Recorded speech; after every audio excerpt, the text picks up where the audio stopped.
Kill those bastards. We gotta get out of here. This thing's about to...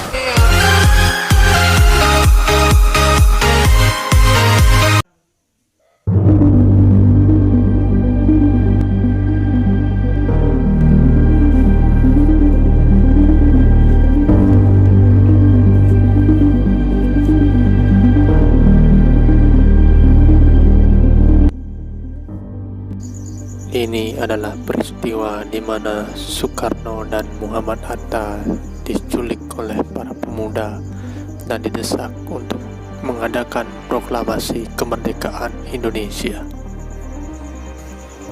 Di tengah ketidakpastian dan melemahnya kekuatan Jepang di Indonesia karena didesak oleh sekutu, serta kekalahan Jepang dalam bom atom Nagasaki dan Hiroshima, nasib rakyat Indonesia dipertaruhkan. Seakan-akan Indonesia digantung antara meraih kemerdekaan atau terjadinya tumpah darah melawan Jepang. Latar belakangnya adalah jika Soekarno mempercepat proklamasi kemerdekaan, akan terjadi tumpah darah besar-besaran di Indonesia antara rakyat Indonesia dengan penjajah Jepang. Namun di sisi lain, jika lama tidak memproklamasikan kemerdekaan, para pemuda Indonesia takut kemerdekaan itu tidak akan pernah bisa diraih kapanpun. Berikut kita ulas cerita ini dalam Sehari Sebelum Kemerdekaan Indonesia.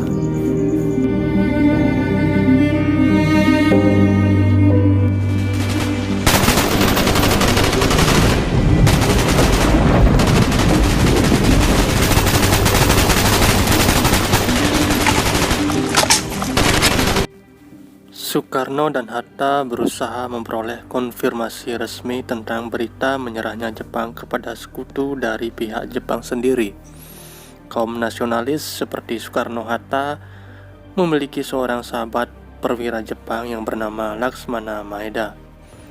Laksmana Maeda satu-satunya sahabat kaum nasionalis Indonesia yang berjanji akan memberitahu Soekarno begitu memperoleh keterangan lebih lanjut tentang berita itu.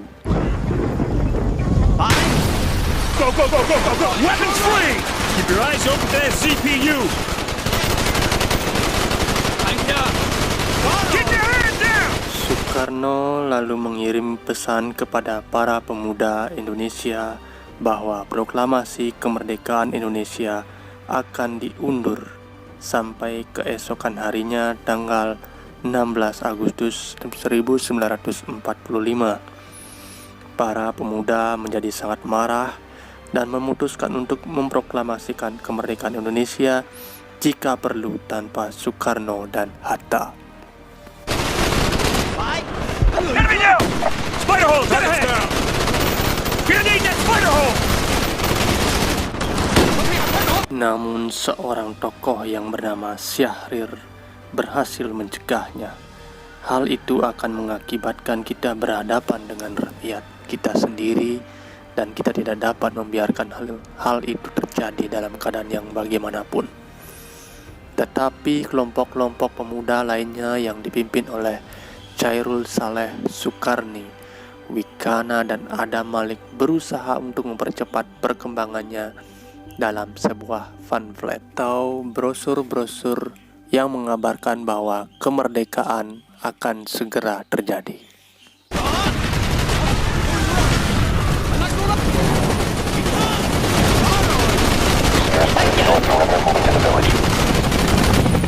Kemudian dalam sebuah pertemuan rahasia, Wikana, salah satu kelompok pemuda tadi, memaksa Soekarno untuk segera memproklamasikan kemerdekaan Indonesia. Namun Soekarno belum bisa memproklamasikan kemerdekaan karena Soekarno masih menunggu kepastian menyerahnya Jepang terhadap sekutu. Jika buru-buru memproklamasikan kemerdekaan, Soekarno takut Jepang akan menyerang rakyat Indonesia secara membabi buta dan terjadilah pertumpahan darah besar-besaran.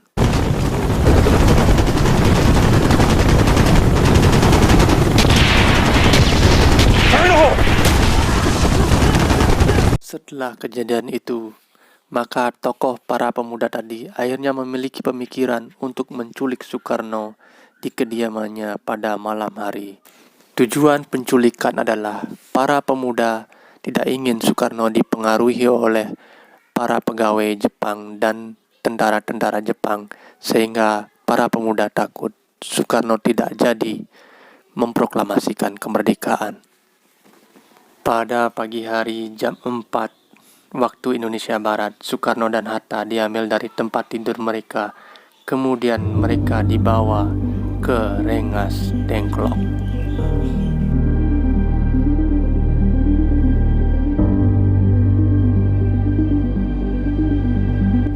Di Rengas Dengklok, para pemuda selain mendesak Soekarno dan Hatta untuk memproklamasikan kemerdekaan, para pemuda juga mengontak atau menghubungi teman-temannya yang ada di Jakarta untuk mencari info terbaru atau informasi terbaru menyerahnya Jepang sehingga proklamasi segera dapat dilaksanakan. Maka dari itu, datanglah Ahmad Subarjo dari Jakarta dan menuju ke Rengas Dengklok untuk menjemput Soekarno dan menyuruh Soekarno kembali ke Jakarta dan segera memproklamasikan kemerdekaan karena situasi sudah sangat memungkinkan. Soekarno pun akhirnya kembali ke Jakarta bersama Bung Hatta. Kemudian penculikan pun berakhir. Penculikan berakhir tanggal 16 Agustus 1945 pada malam hari di kediaman perwira Jepang yang sangat bersahabat, yaitu Laksmana Maeda.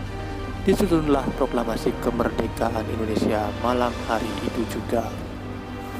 Sesuai rencana sebelumnya bahwa proklamasi akan dibacakan di lapangan Ikada atau lapangan Monas yang sekarang.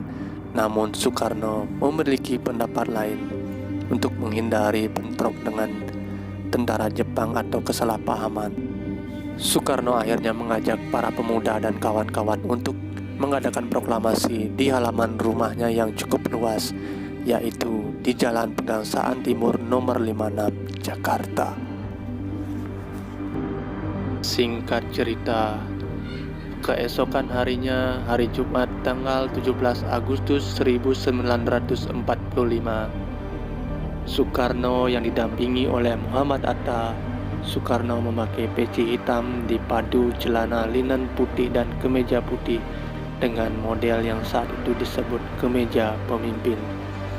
Soekarno tampak gagah dan percaya diri.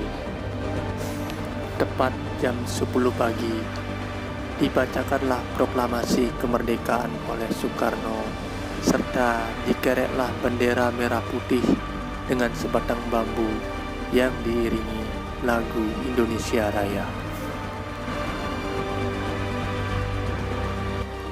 Proklamasi kami bangsa Indonesia dengan ini menyatakan kemerdekaan Indonesia.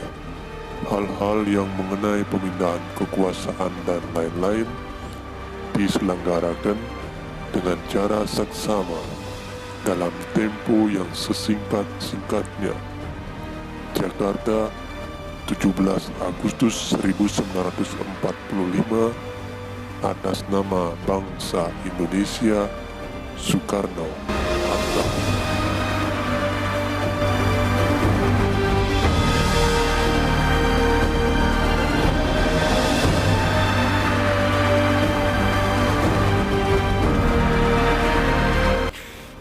Jikalau bangsa Indonesia tidak bersatu dan tidak bertekad mati-matian untuk mencapai kemerdekaan, tidaklah kemerdekaan Indonesia itu akan menjadi milik bangsa Indonesia buat selama-lamanya sampai ke akhir zaman.